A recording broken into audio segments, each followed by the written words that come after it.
Ada. Mulai menyebutkan cukup ibadah fikih. Di mana keterangan anak? Ibadah mah kudu tilu make ilmu. Ilmuna kudu tilu nu dipake nana ibadah. Hiji ilmu fikih keur ngatur gerakanana ieu anggota ibadah ka Allah.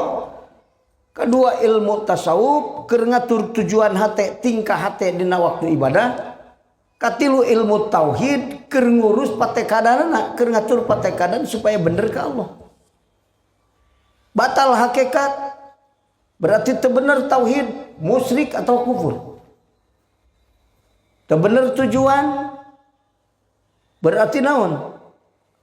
Ujung-ujungnya jadi fasik. Teu make fikih, sanajan make tasawuf, komo lamun teu make tasawuf we, ngan teu make fikih, zindik. Aya kabagian bener teu kan? Di mana ibadah teu make ilmu, teu kabagian bener. Salat salah, salat teu make ilmu. Teu salat salah. Eureun aing salat teh ayeuna mah ulah salah teh salat oge. Kabagian bener teu kan? Henteu.